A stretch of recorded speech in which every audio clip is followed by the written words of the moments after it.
ada di buku. Jadi teman-teman bisa baca. Dari mana sih sebetulnya asalnya ecopreneurship ini? Nah, saya cerita di halaman 9. Nanti bisa catat ya, halaman berapa ada ceritanya. Halaman 9. Siapa tahu saya nanya, ya gitu ya. Nah, lanjut. Nah, buku ini saya suka dengan 3 hal. Ya, 3 hal itu kalau saya pelajarin adalah struktur yang sangat stabil, ya, sangat stabil. Saya juga tulis disertasi saya. Itu namanya Triple I Learning Model, ya. Jadi Triple I itu adalah 3 I, Inspiration for Innovative Indonesia, Triple I. Nah, yang ini juga saya suka, The Power of Three, ya. Saya ilustrasikan Pak Ki Hajar Dewantoro. Siapa yang nggak kenal Pak Ki Hajar Dewantoro dengan filosofinya? Ing Ngarso Sungtulodo, Ing Madyo Mangunkarso, Tuturi Handayani. Pak Dadi, sebetulnya Bapak ini ada nggak sih fotonya di Open Link dan filosofinya? Jangan sampai kita pajang-pajang Jack Wells, Jack Ma, Jack yang lain. Yang ini ada.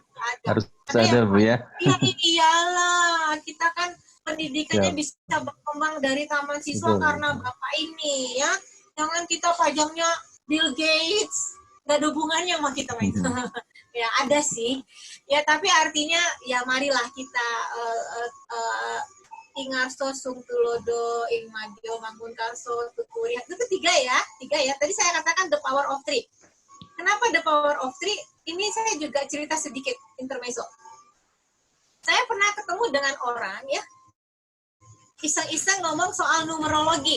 Nah, teman-teman kalau nanti penasaran dengan numerologi, itu ada ilmu keangkaan, ilmu numbering system. Nah, dia tanya tanggal lahir saya, ya kan? Tanggal lahir saya ketika dijumlah hasilnya 3, gitu. Jadi saya kait-kaitkan aja kayak orang ngerajut. Iya ya, kok saya suka angka 3, saya cari. Benar, ada Tuturi Handayani di depan menjadi teladan, ada Ing Madyo Mangunkarso di tengah membangun semangat, ada lagi Tuturi Handayani, ya, dari belakang memberikan dorongan. Kita juga mendengar istilah Trisakti dari Pak Soekarno, ya, Trisakti, ya. Kemudian ada lagi Tridharma, perguruan tinggi, pengajaran, penelitian, pengabdian pada masyarakat. Semuanya 3, ya kan? Kemudian saya ketemu lagi 3 yang lain yang istimewa, yaitu dari John Elkington. Nanti kalau teman-teman search, ya, John Elkington, dia punya namanya johnelkington.org, ya. Nah, disitulah pertama kali Bapak John ini mengatakan ada 3P, People, Planet, and Profit, yang sekarang sudah diadopsi banyak orang, termasuk juga di dalam World Economic Forum, ya. Jadi teman-teman kalau mau jalan-jalan ke World Economic Forum, di situ ada people itu terkait dengan ilmu sosial, planet itu terkait dengan ilmu lingkungan, profit terkait dengan ekonomi. Nah, people, planet, and profit juga 3, ya. Jadi saya suka dengan 3. Makanya buku ini in mind, in attitude, in action. Nanti saya cerita lagi. Jadi sebenarnya si buku ini terdiri dari 3 artikel, ya. 3 artikel yang sudah terbit sejak tahun 2014. Nanti saya ceritakan, ya. Nah, kalau teman-teman mau jalan-jalan lagi di dunia maya, nanti ketemu lagi ada John Elkington mengatakan di Harvard Business Review 25 tahun yang lalu, ini tahun 2008, ya, dia mengeluarkan itu, kurangin aja 25, ya. Saya mengeluarkan istilah ini, triple bottom line, ya. Jadi bagi saya 3 itu angka yang menarik untuk dijadikan judul buku, ya. Nah, di sini juga saya ceritakan di preface halaman 8 sampai 9, ya. Saya ceritakan di sini saya sebagai dosen di Universitas Telkom yang juga mengusung misi Tridharma Perguruan Tinggi, ya, di mana dari 3 itu di sini saya menemukan 3 main konsep, in mind, in attitude, in action, ya. Jadi 3 ini saya kaitkan menjadi 3 tulisan yang saya gabung menjadi satu buku. Jadi sebetulnya ini adalah cerminan dari 3 tadi, pemikiran, perilaku, dan pelayanan. Nanti kita lihat ya hasilnya ya. Nah ini tadi cerita tentang the power of three. Kenapa sampai buku ini muncul? Ada banyak ceritanya ya. Nah ini People, Planet, and Profit bisa teman-teman bisa mengkaji lebih jauh dari banyak situs lah ya. Saya masuk ke yang selanjutnya. Siapa? Nah, siapa ini? Saya juga cerita di halaman 9 ya. Jadi di halaman 9 saya cerita, ini adalah proses untuk menjadi masyarakat entrepreneurial ya, dalam konteks Indonesia ya. Yang pertama, bagian 1 ya, ini entrepreneurship in mind, itu saya ambil inspirasinya dari riset saya yang saya lakukan tahun 2012. 2013, sudah lama ya. Nah ini foto-fotonya mereka yang memberikan inspirasi kepada saya.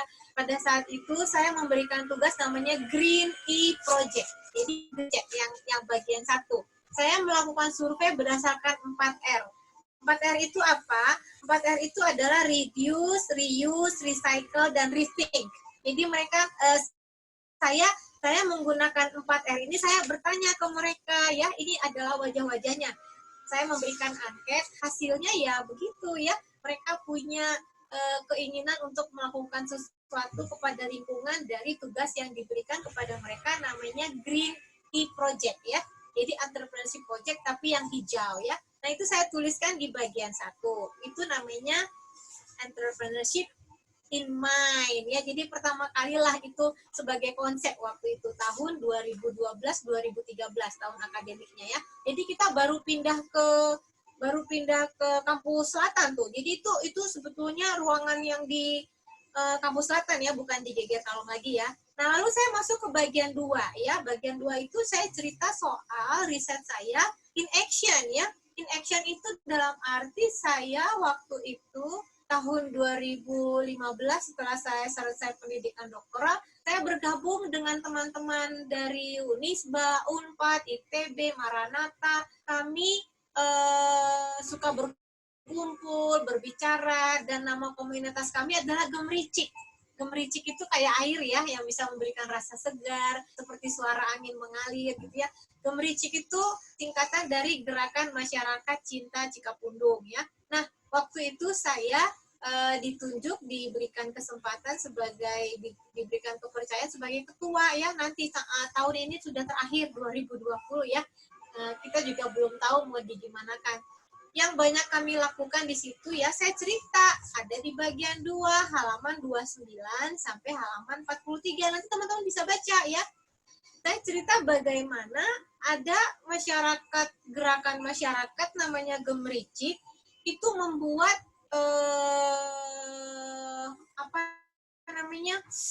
gerakan recyclable to marketable. Jadi waktu itu ada sekumpulan mahasiswa DKV Universitas Kristen Maranatha, mereka membuat tie-dye ya, kain ya, yang akhirnya diberikan kepada ibu-ibu sebagai ilmu baru, lalu jadikan sebagai event gitu ya. Itu saya jadikan sebagai tulisan yang menceritakan tentang Gemericik ini. Nah, itu saya sebutkan menjadi in attitude, bagaimana berperilaku membuat supaya barang-barang yang dianggap sudah tidak bermanfaat menjadi bisa dijual ya, marketable. Itu ada di halaman 29 dan 43 dengan harapan ecopreneurship ini bisa menjadi sebagai semangat ya, dengan public engagement. Artinya mengajak masyarakat untuk lebih bergerak.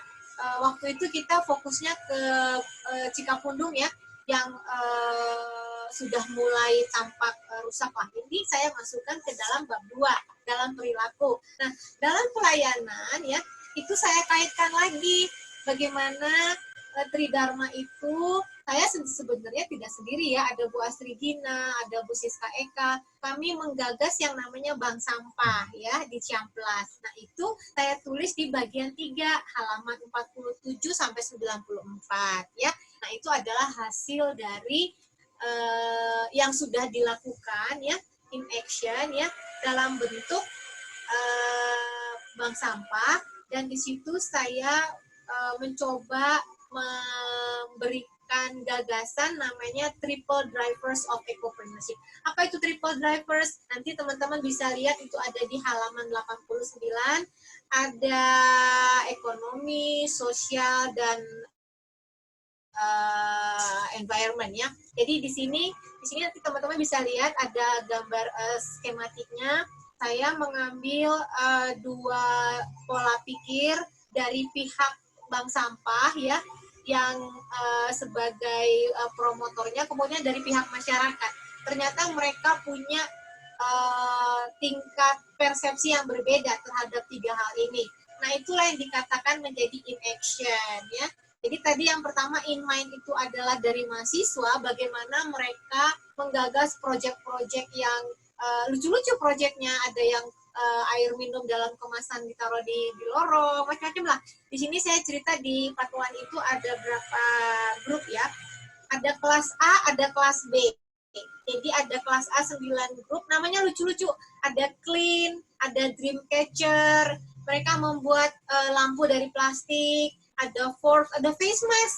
Jadi saya ketika melihat lagi, oh ternyata tahun 2015 mahasiswa sudah bikin face mask loh di kampus selatan. Mereka bikin apa namanya, face mask itu apa sih Pak Dadi? Ya Allah. Ini apa? Kok jadi lupa saya. Masker. Jadi kan waktu itu kan gedung di kampus selatan kan belum jadi. Jadi banyak debu, banyak segala macam. Ketika ada proyek ini, mereka mendesain maskernya lucu-lucu terus dijual karena memang debu sekali waktu itu tahun 2012. Sekarang mah udah enggak ya. Ada lagi paper box craft, ada lagi backpack. Jadi namanya lucu-lucu. Le Papier, Gonagini, Dalang Jampang, The Shine, Green Paper, macam-macam. Mereka membuat tas dari koran dan segala macam. Itu ya dari mainnya ya. Nanti dari itu in mind, in attitude-nya tadi adalah kami bergerak untuk, waktu itu sudah jalan sih ya. Jadi paper plastik, habis itu nggak jadi lagi ya kita plastiknya maju mundur lah semangatnya ya.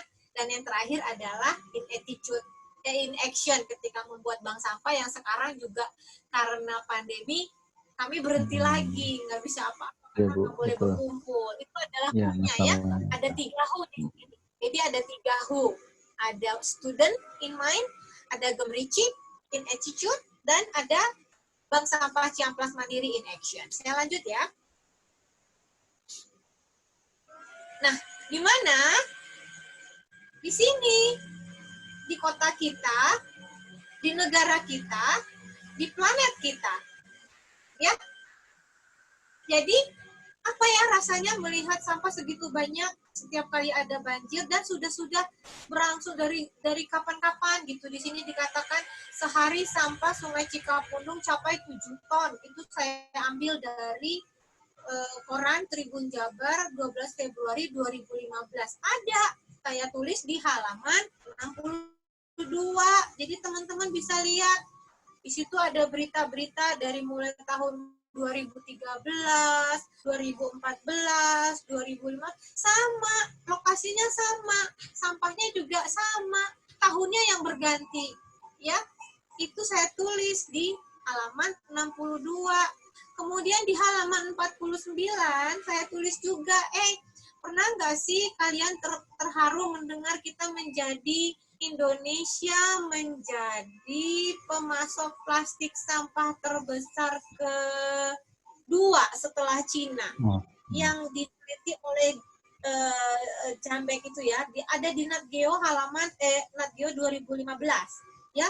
Jadi inilah wajah negara kita. Kita dibilang sebagai penyumbang plastik terbesar di samudra di dunia ini. Ada di Natgeo. Gitu ya. Jadikan sekali ya. Iya, jadi apa ya? Aduh, gimana ya? Padahal kita tadi bangun lah, jiwanya bangun lah, badan nggak bangun-bangun gitu ya. Ayolah kita bersama-sama setelah ini nanti janji jadi korek api ya, untuk menyebarkan cahaya kepada yang lain. Nah, setelah itu, ini tidak ada yang National Geographic Planet or Plastics ya. Ini semakin menjadi-jadi. Sampai-sampai Nagio mengeluarkan satu khusus edisi Juni tahun 2018, ya, mengatakan bahwa sudahlah, gawat sekali lah planet kita ini. Sampah udah sedotan sudah berapa kali keliling bumi gitu ya, bisa dibayangkan lah. Jadi semua cerita-cerita itu ada di buku ini ya, kecuali yang Nat Geo itu muncul 2018. Tapi yang lainnya ada. Coba halaman berapa? Kita pergi ke halaman 52. Pernah nggak dengar cerita tentang longsor di Lewi Gajah? Itu kejadiannya tahun 2000. Saya cerita juga ya, kejadiannya tahun Lewi Gajah itu bulan Februari tahun 2005. Ya, kemudian diteliti oleh beberapa peneliti tahun 2014, dia mengeluarkan gambar ini ya. Jadi makanya tanggal Februari itu dianggap sebagai hari peringatan Hari Sampah Nasional ya. Jadi saya juga cerita di sini bagaimana peristiwa itu membunuh 143 orang, 71 rumah tertimbun karena TPS Lewi Gajah itu longsor ya, longsor. Dan itu juga tidak hanya terjadi di Indonesia, di Filipina juga terjadi ya, terjadi juga longsor. Itu yang namanya banyak korban jiwa hanya karena sampahnya gitu ya, karena memang sampah itu kan gampang ya dibawa air ya. Kira-kira lah yang mendorong saya untuk yuk kita sekarang bergerak ke ekopreneurship namanya ya. Jadi sudah tertulis di semua di buku saya ya. Nah, lalu saya cerita kapan ya ini ya, kapan saya melakukan itu. Nah, ini merupakan perjalanan saya juga gitu ya. Perjalanan saya dari mulai entrepreneurship ke ecopreneurship. Saya mulai tahun 2013 itu saya cerita yang tadi, yang mahasiswa tadi, jadi satu artikel ya. Kemudian 2014 saya cerita apa lagi ya, saking banyaknya. Singkat tahun 2013, kemudian saya presentasikan di Barcelona tahun 2015. Lalu yang gemericik ini saya presentasikan itu di semua saya tulis ya di bagian 2. Kalau teman-teman mau lihat ada catatan kakinya, presentasikan di ITB waktu itu ya. Tapi ini adalah menceritakan perjalanan saya. Bagaimana saya terus menggali topiknya. Sekarang saya bergeser ke SDG ya. SDG 2030 yang teman-teman juga bisa lihat di nanti saya kasih linknya ya. Inilah perjalanan saya ya, menceritakan dari mulai 2013 sampai kemarin terakhir saya 2020 saya menceritakan tentang SDG ya. Masih berlangsung terus menerus. Nah, kita lanjut. How? Ya. Bagaimana?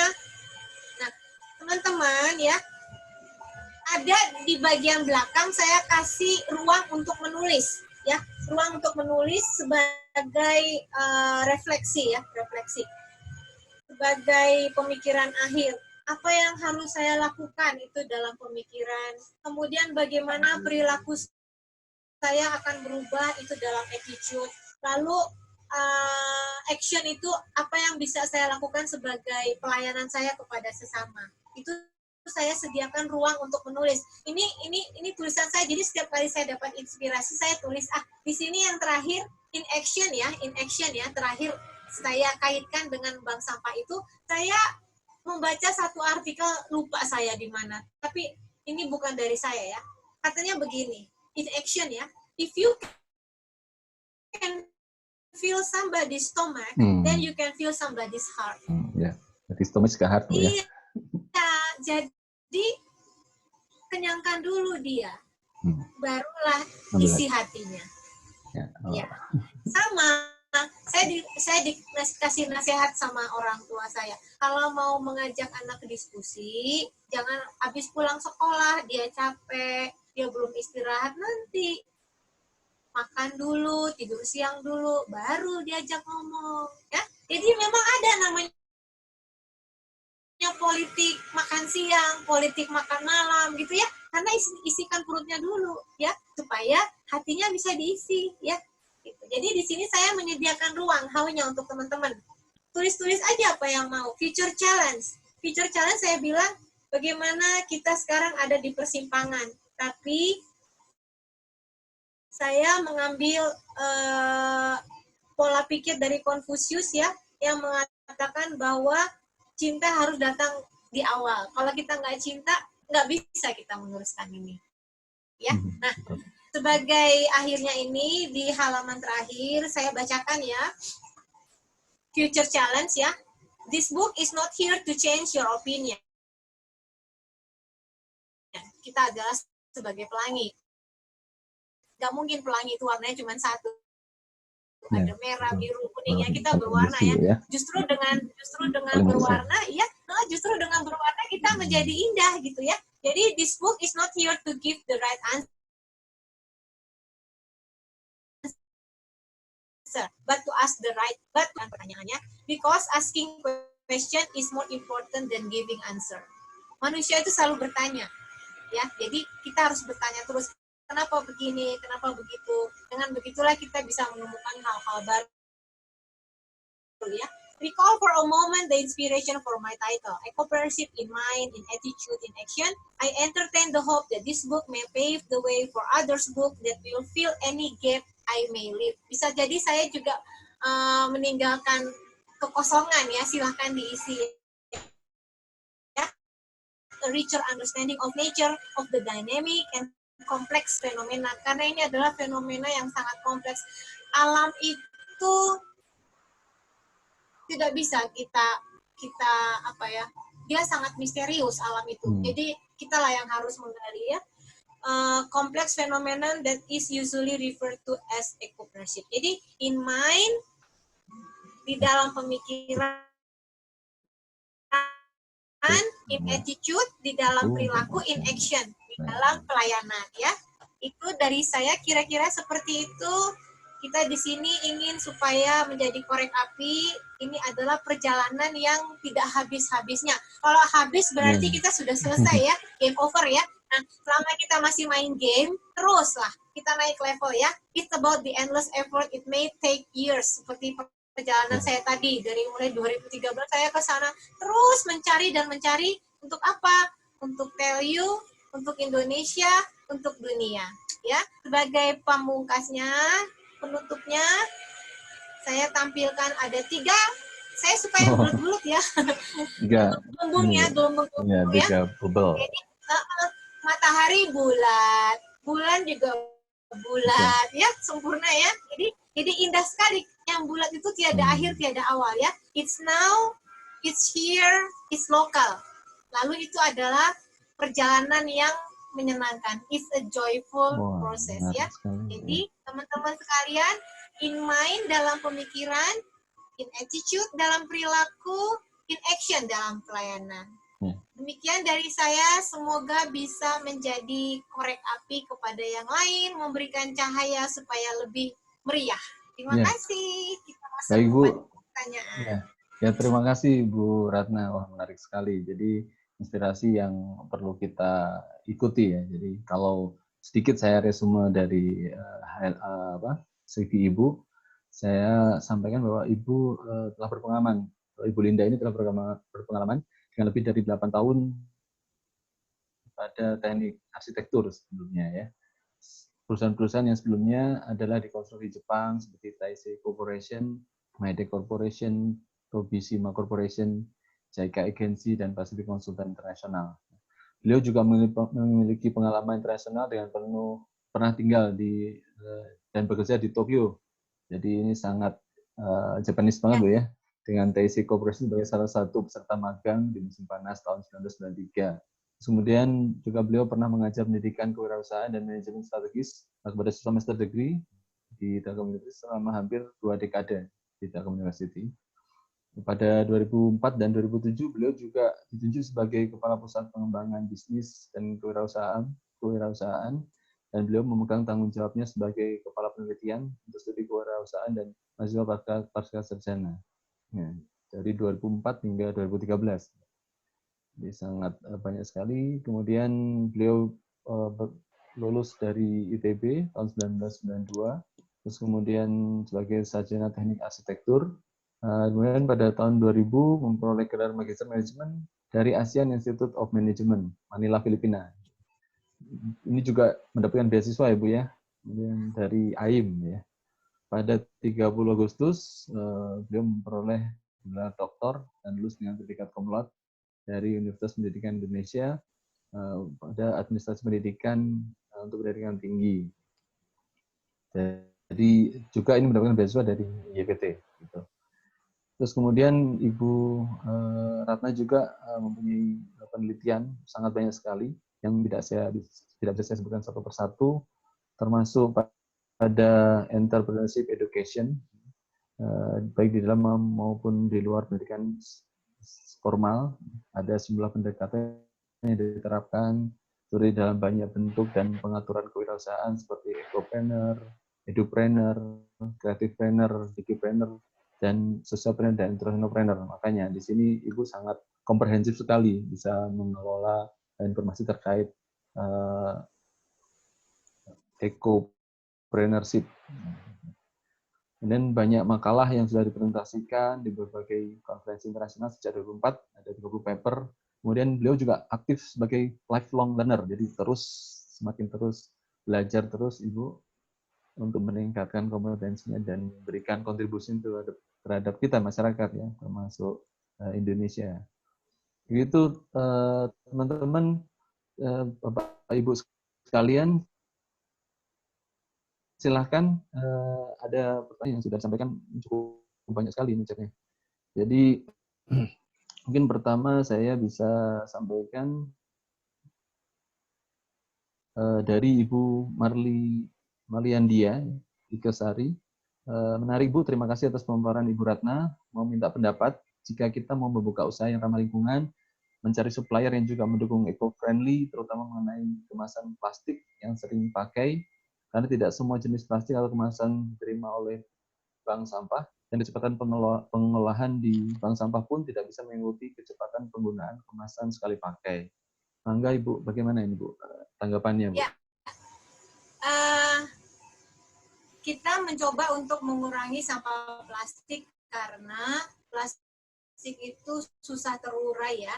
Jadi nggak apa-apa, kita kembali ke besek, kembali ke daun pisang, ya, yang alami, semuanya bisa terurai secara alami, ya. Jadi sebisa mungkin kalau misalnya Ibu mau buka usaha, kembali kepada bungkus yang terbuat dari ya alam gitu ya. Besek juga banyak ya bisa dimanfaatkan gitu loh Bu. Yang pasti kalau tidak dari kita diri sendiri, nanti orang lain juga tidak bisa mencoba mengurangi sampah plastiknya karena akan terbuang lagi, kira-kira seperti itu Bu. Jadi kalau mau bikin makanan apa ya, pakai daun pisang kan bisa gitu ya, pakai besek bisa gitu. Lalu sekarang tuh juga banyak yang namanya sedotan dari bambu, dari stainless yang tidak sekali pakai gitu. Jadi bisa berulang kali gitu.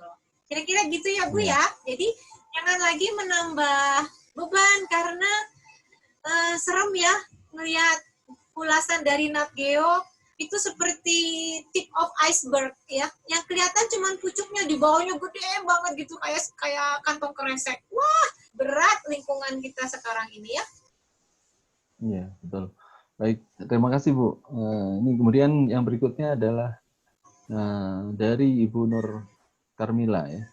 Selamat pagi, Assalamualaikum warahmatullahi wabarakatuh. Saya Nur Karmila, seorang mahasiswa Universitas Tanjung Pura Pontianak, jurusan D3 Perpustakaan. Pertanyaan saya, apa tujuan Ibu menulis buku ini dan apakah buku ini bersangkutan dengan memajukan pendidikan? Sekian dan terima kasih. Oh iya. Jadi gini ceritanya, aduh saya ambil dulu ya. Sudah jadi gini ceritanya. Si buku ini terinspirasi dari buku promotor saya, Profesor Dr. Fakri Ghaffar sebagai promotor doktoral saya. profesor itu menuliskan buku kompilasi. Jadi ibaratnya gini loh, ada lagu Chrisye, ada lagu Sam Bimbo, ada lagu siapa, kan bisa dibuat medley. Lagu kan sama. Jadi buku ini adalah versi medley-nya. Versi medley dalam arti versi medley itu kan kita juga harus mengusung tema. Iya, Nah, tema jadi dari ini adalah seri buku entrepreneurship. Jadi dia jangan lagi lupa kepada akarnya tetap entrepreneurship. Karena tanpa ini dia nggak bisa lahir. Jadi dia minjem kata ekologi dan entrepreneurship. Jadilah ecopreneurship. Itulah yang saya tuliskan di halaman bagian 1, lengkap di halaman 89 ada. Itu nanti kalau teman-teman bisa ke linknya saya ya di ResearchGate itu ada lebih banyak lagi ulasan tentang ecopreneurship. Kira-kira seperti itu ya. Jadi tujuan saya menulis buku ini selain juga untuk menceritakan apa yang sudah dilakukan oleh mahasiswa, apa yang sudah dilakukan oleh saya dalam sebagai komunitas, apa yang dilakukan oleh Bank Sampah, dibuatlah menjadi satu buku yang compact ya. Karena apa? Kadang-kadang baca satu artikel kok kayaknya lebih afdol dimedleykan. Nah, kira-kira seperti itu tujuan saya. Jadi ini adalah versi medley kalau lagu ya. Jadi di setiap akhir dari part 1 itu saya sudah bilang bahwa part ini sudah dipublikasi kapan dengan nama jurnalnya apa. Baik Bu, terima kasih Bu. Ini pertanyaan menarik berikutnya. Jadi ini dari Ibu Niputun Nurwita. Selamat siang, saya mau bertanya ketika ingin ecopreneurship menerapkan konsep ini mungkin sebenarnya ada dilema yang terjadi, yaitu di mana sosial, eko, dan profit, di mana ketika kita entrepreneur tentunya ingin profit, tetapi persepsi publik kalau sudah eko sifatnya sosial. Nah, bagaimana menanggapi hal tersebut, Bu? Terima kasih, ada pendapatnya dan pemaparannya sangat bagus. Yang saya pelajari ya selama ini memang itu ada yang namanya teori di dalam startup bisnis ya. Itu startup bisnis itu ada yang namanya the valley of death. Jadi the valley of death itu adalah lembah kematian ya. Karena apa? Karena di saat dia memulai, dia merugi dan merugi terus sampai pada saatnya dia akan mengambil keuntungan ya. Nah, umumnya isu lingkungan ini memang sangat berat, terutama untuk yang masih dalam tahap memenuhi kebutuhan pokok ya. Jadi bahkan untuk 4 sehat 5 sempurna pun belum dapat, boro-boro mikirin lingkungan ya. Itu memang adalah situasi yang terjadi, faktanya seperti itu. Sehingga bisnis-bisnis yang sudah mulai lewat dari the valley of death, barulah dia memulai memikirkan, oh iya, ini nggak boleh, itu nggak boleh. Jadi yang terjadi memang begitu, Bu. Tetapi bukan menutup kemungkinan dari sejak awal ada juga pemilik bisnis yang dari awal juga dia sudah tidak mau. Jadi bukan hal yang tidak bisa, ya. Jadi itu adalah pilihan sebetulnya. Pilihan mau langsung berpikir, berkreasi, tidak lagi menambah beban kepada lingkungan, atau mau mengenyampingkan dulu, nanti dulu deh, setelah saya sudah mulai besar, barulah saya berpikir untuk ini, gitu ya. Itu adalah pilihannya. Ya. Terima kasih Bu. Ini kemudian berikutnya ada pertanyaan dari MJK. Assalamualaikum warahmatullahi wabarakatuh. MJK Kuningrat, izin bertanya, saya praktisi di dunia pendidikan sekolah menengah kejuruan. Sangat terpanggil sekali untuk bisa memberikan kontribusi kepada dunia pendidikan, khususnya kepada siswa-siswa di sekolah, untuk bisa memberikan edukasi dan aksi nyata dalam membangun semangat ecopreneurship dan berpartisipasi untuk mensukseskan tujuan pembangunan kelanjutan dan ramah lingkungan. Apa yang perlu dipersiapkan dan diberikan kepada anak didik untuk memulai ini, ya? Dan apakah ada arahan atau rekomendasi awal dari Ibu untuk pendidikan SMK? Iya. SMK ya, berarti sudah mulai remaja ya, sudah mulai paham ya. Nah, menurut saya sebetulnya pendidikan lingkungan itu dari kecil ya, bukan tiba-tiba muncul di SMK gitu, enggak ya. Jadi memang pola hidup sehat bersih itu sebetulnya dari kecil kita juga sudah diajarkan oleh orang tua, bukan hal yang susah, bukan hal yang baru, bukan hal yang aneh gitu ya. Betul. Tiap pagi mandi, sikat gigi dan segala macam ya. Nanti pulang sekolah misalnya cuci kaki, cuci tangan, bahkan kita kalau mau sholat juga cuci tangan, cuci kaki kan. Jadi sebetulnya tidak ada hal yang baru di sini. Ada. Dari mulai kita kecil kita sudah diajarkan kebersihan dan kesehatan. Sehingga kebersihan dan kesehatan ini pun kita bisa bawa ke dalam pola pembelajaran di sekolah, ke dalam bisnis, ke dalam pergaulan dan segala macam. Jadi menurut saya sih ini hal yang natural ya, tidak harus dipersulit-sulit gitu loh. Tetapi dalam konteks SDG yang saya sebutkan di buku ini, memang itu adalah framework atau kerangka, dikasih frame-nya, dikasih ada kerangkanya supaya nggak kemana-mana. Ini loh, kita sekarang ada 17 tujuan loh. Anda mau kemana, mau fokus kemana? Ada yang pengentasan tidak ada kelaparan, ada 17 goals, nanti bisa cari di internet gitu ya. Nah, nomor 4 itu adalah quality education, nomor 4, tujuan nomor 4. Gambarnya buku dan pensil, warnanya merah. Nah, di situ sudah dituliskan bahwa entrepreneurship itu adalah salah satu dari target yang akan dicapai. Kenapa? Karena entrepreneurship ini sangat erat kaitannya dengan pekerjaan yang layak ya. Jadi kalau saya berpendidikan S1, pekerjaan layak seperti apa yang sesuai dengan pendidikan saya. Kalau saya SMK ya, kejuruan, pekerjaan layak seperti apa yang bisa diberikan kepada saya. Itu sudah dibahas dalam SDG. Kira-kira seperti itu ya. Jadi bukan sesuatu, menurut saya bukan sesuatu hal yang susah yang baru, gitu. Bu, ya? Jadi kalau kita pun mau berbisnis dengan niat yang baik, tidak lagi merusak lingkungan, tidak lagi menambah plastik, menurut saya sih nggak susah ya, cuman karena sekarang dibahasakan dalam SDG, disamakan, kemudian diberikan target supaya semuanya bergerak, itu juga sudah tertulis dalam peraturan presiden, ada Bappenas dan segala macam. Kira-kira seperti itu. Jadi dikerangkakan, dibingkai supaya lebih bagus, bersama-sama melakukan tujuan seperti itu. Apalagi sekarang ya, quality education itu sekarang juga sudah dipertanyakan bagaimana teknologi yang sekarang ini kita bisa pakai untuk tetap memberikan motivasi kepada peserta didik ya. Kemarin itu saya diskusi dengan ada beberapa di webinar ya, dari Harvard yang mengatakan bahwa saatnya lah sekarang untuk memberikan nilai, to share your values to the students ya. Values ya, sebarkan nilai-nilai ya, bukan lagi sekarang bukan saatnya menjual, it's not the time to sell katanya gitu. Jadi it's time to share your values to your students. Jadi sekaranglah saatnya untuk mengingatkan, kamu disiplin ya, kamu belajar ya. Jadi ajakan, motivasi, semangat, kira-kira seperti itu loh. Jadi pas banget nih momen yang seperti ini, semuanya sekarang berbenah gitu ya. Dan sekarang ada juga yang mengatakan karena kita ini makhluk sosial, kita tetap ingin bertemu apapun medianya gitu loh. Betul, Bu. Makhluk sosial, kita nggak mau bisa sendiri, hidup gitu. sendiri, jadi harus ketemu meeting ini juga menarik ya. Jadi kira-kira seperti itu ya Pak ya. Bukan hal yang sulit, bukan hal yang baru, bukan hal yang tiba-tiba muncul, karena dari kecil bersih, sehat itu sudah ditanamkan kepada kita. Betul, ya. Baik, terima kasih Bu. Jadi tinggal menambahkan value ya dari awareness tentang lingkungan. Iya. Dan ingat lagi tadi sudah ada yang namanya nasihat triple bottom line. Saya sudah juga di belakang buku ini.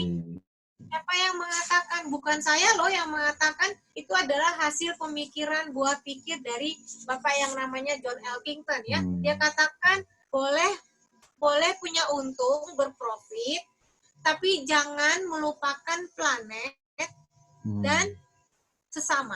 Ekosistemnya di situ ya. Dan ekosistem ada di dalamnya. Iya, jadi ada people, profit, and planet, triple bottom line. Sekarang ditambah lagi prosperity. Kalau di dalam prosperity itu adalah semacam kesejahteraan. Ya, betul, kesejahteraan. Menarik sekali Bu.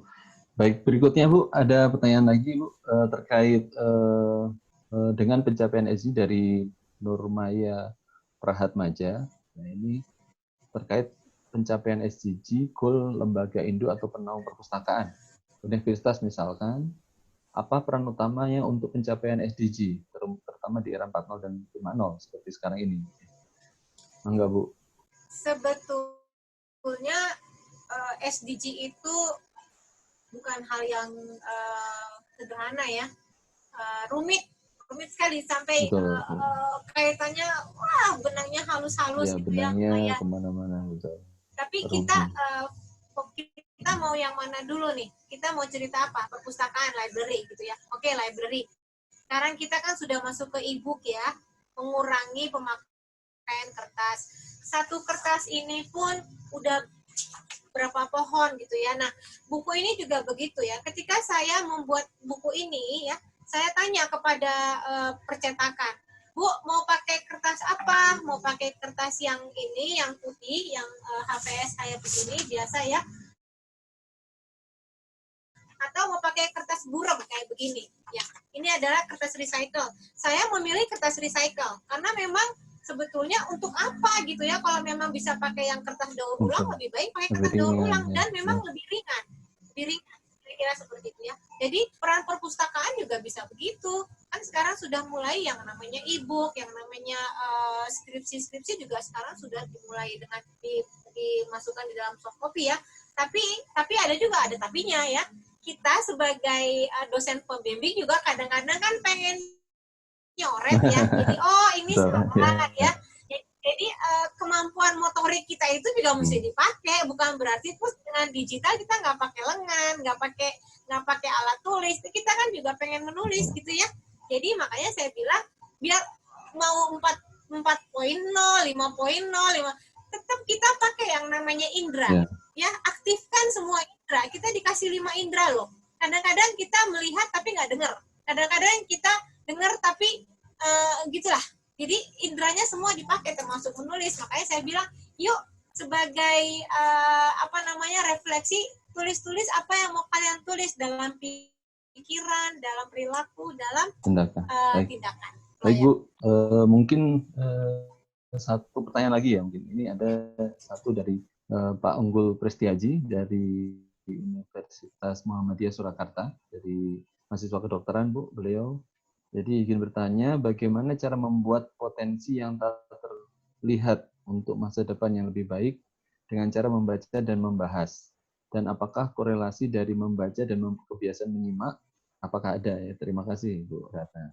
Korelasi apa, Mas Yuda? Korelasi antara bagaimana cara membuka potensi yang tak terlihat untuk masa depan yang lebih baik dengan cara membaca dan membahas? Dan apakah ada korelasi dari membaca buku dan kebiasaan menyimak? Oke, potensi ya.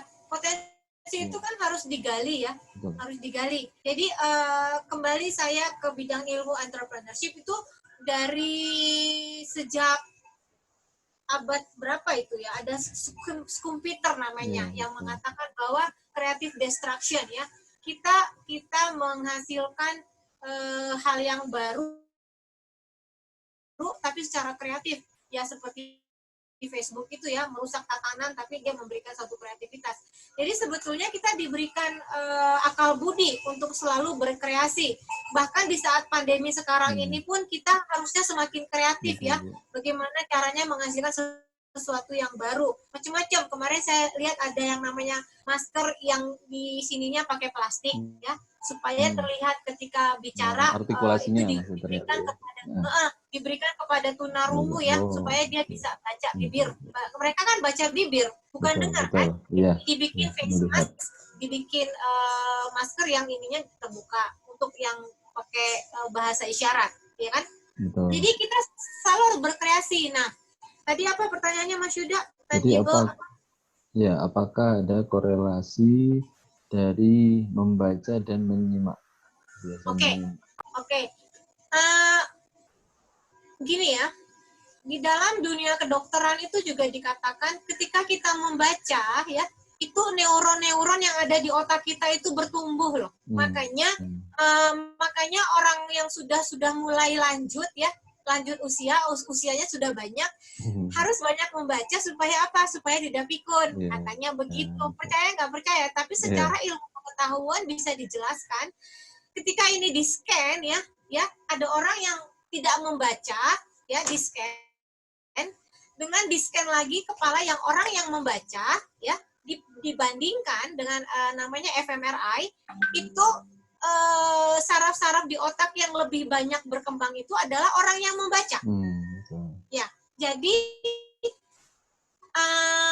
kita di sini harusnya juga membaca untuk bisa memberikan makanan kepada otak, ya. Membacanya apa?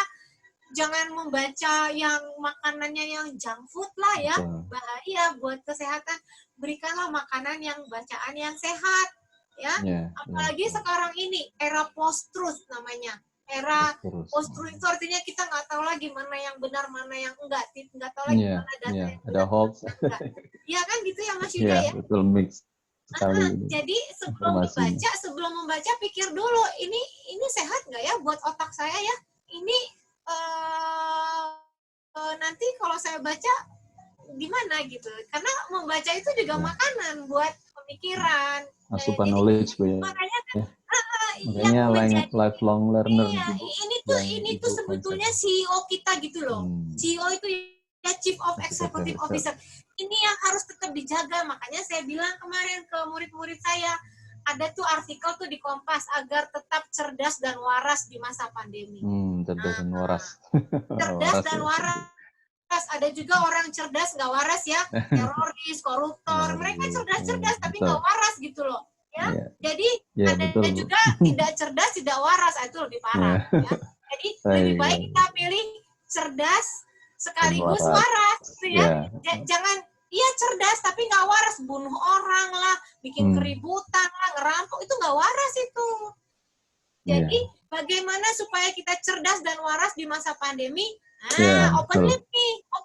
Yang bisa berperan, rajin bikin bahas baca. Sudah membahas, kita membaca. Oleh sebab itu saya bilang, setelah kita membahas nih ya, lu gambarnya juga cakep banget loh, teratai lo ya. Teratai itu dianggap sebagai apa ya? Tadi saya juga lupa. Asal muasal buku ini kenapa saya tampilkan dengan bunga teratai, karena ilmu saya berkembang dari sampah. Jadi saya menemukan arti sesuatu yang baru dari sampah sebetulnya. Ketika jadi knowledge Bu ya, walaupun hanya sebuah sampah. Jadi bunga teratai ini hanya muncul dari lumpur. Dia tidak pernah muncul dari air yang jernih. Itu kira-kira cerita. Menarik Bu, terima kasih Bu. Jadi, ini ada sedikit Bu, ya. Apa? Gimana Bu? Baik, mangga Bu, ada closing ini Bu, sebentar. Halo? Ya, gimana Mas Yuda? Nah, ini sebenarnya terkait tadi konsep dari Ibu. Jadi ada dari testimoni dari Arya Prasetya bahwa salam Bu Ratna, saya hadir mahasiswa bimbingan skripsi Bu Ratna dulu di M-Telkom angkatan 2008, sudah tahun 2014. Ya, Bu Ratna luar biasa, orang yang selalu sungguh-sungguh dan menggunakan hati nurani. Dalam mengerjakan sesuatu, saat dibimbing pun saya sangat merasa itu. Terima kasih Bu Ratna. Gitu. Jadi memang hati nurani tadi Bu ya, yang Ibu melihat dari sampah, kenapa bisa dikembangkan juga menjadi knowledge, kemudian aware dengan kondisi lingkungan yang ada saat ini. Baik Bu, terima kasih Bu. Ini sepertinya waktu kita sangat terbatas Bu. Jadi kita harus close untuk seluruh pertanyaan juga. Mohon maaf kepada rekan-rekan semua, Bapak Ibu yang pertanyaannya belum bisa kami sampaikan dan kami jawab di dalam kesempatan kali ini ya. Mungkin kita ke depannya dari Open Library akan membuat program-program seperti ini seterusnya ya. Kemudian catatan dari saya sedikit, kontribusi secara individual dari seluruh masyarakat adalah harapan kita untuk bangkit kembali. Mungkin dari kondisi COVID ini, dari sinilah bagaimana dibutuhkan tidak hanya individu sebagai entrepreneur, tapi juga ecopreneur. Sehingga nantinya diharapkan Indonesia akan mempunyai ecopreneur society, gitu ya. Masyarakat yang akan melihat masyarakat ecopreneur, yang melihat isu-isu lingkungan sebagai objek sentral dan competitive advantage. Sehingga pada dasarnya, ecopreneurship ini mengadopsi prinsip dan praktik yang melindungi people dan planet tadi yang disampaikan. Nah, ini kesimpulannya. Terus kemudian ada juga ilmu ini sebenarnya sangat bermanfaat Bu. Komprehensif tentang ecopreneurship tidak hanya diterapkan di lingkungan universitas, tetapi juga di lingkungan komunitas masyarakat ya, seperti itu tadi di komunitas Gemericik ya, setelah Ibu implementasikan langsung real ya, bukan hanya teori saja gitu. Terus kemudian Ibu juga telah memberikan inspirasi yang sangat positif Bu terkait lingkungan saat ini, sehingga buku ini juga merupakan kontribusi penting bagi kita, bagi bidang penelitian juga tentang entrepreneurship untuk mencapai SDG di tahun 2030 ya. Ya. Kemudian semoga kita menjadi lebih responsif terhadap lingkungan ya.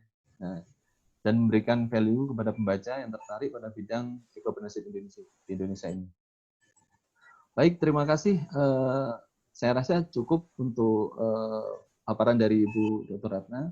Terima kasih Bu, saya sampaikan. Mungkin sekarang saya sampaikan kepada MC. Silakan Ibu Ajeng.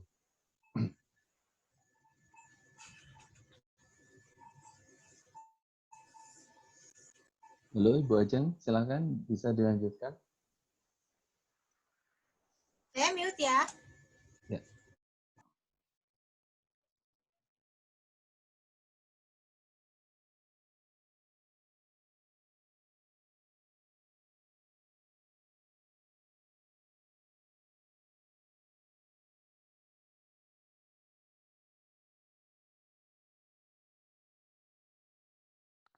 Oke, terima kasih Bu Ratna, Mas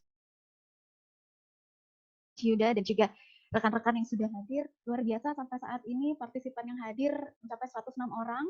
Terima kasih banyak tentunya Telitizen,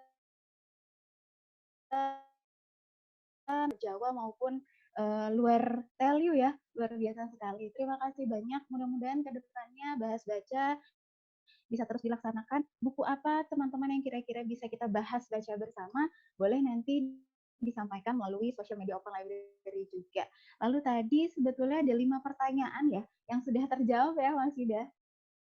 Nah, yang akan mendapatkan pulsa maupun link aja boleh dipilih nanti. Tadi ada 5 penanya terbaik, atau yang pertama tadi Ibu Marlin Dia, lalu juga Ibu Nur Kamila, lalu Ibu Niputu Nurwita, Bapak M. Jaka, dan Bapak Nurmaya. Nanti mungkin kita akan menghubungi Bapak Ibu sekalian, atau jika nanti tidak keberatan, khawatir nomor HP-nya tidak bisa dihubungi, Bapak Ibu bisa menghubungi nomor WhatsApp Esa Librarian kami di 0812 8000 0110. Tapi selama nomor telepon yang terdaftar di form aktif, kami akan hubungi segera. Baik, terima kasih Bapak Ibu. E-sertifikat jangan lupa maksimal 7 hari setelah sesi ini berakhir, Bapak Ibu bisa download secara langsung, secara mandiri. Link e-sertifikat akan diinformasikan melalui social media Open Library, gitu ya. Baik, terima kasih banyak Bapak Ibu. Atau mungkin kita masih punya waktu 5 menit, kita mau foto bersama, ya? Oke, mohon dinyalakan kameranya sebentar. Nggak apa-apa, kurang seger atau teman-teman semua boleh dinyalakan dulu kameranya. Kita mulai capture ya. Dari halaman yang pertama ya, ini karena ada 5 page, cukup banyak, kita mulai dari page yang pertama. Mohon izin, 1, 2, 3. Oke, sebentar ya.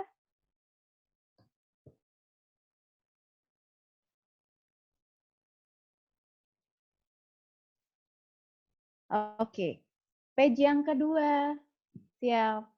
1, 2, 3. Oke, sebentar.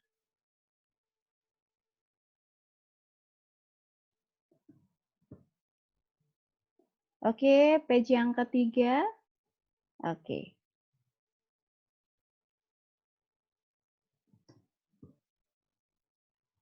Oke, page yang keempat ya. Sekarang ya. 1, 2, 3.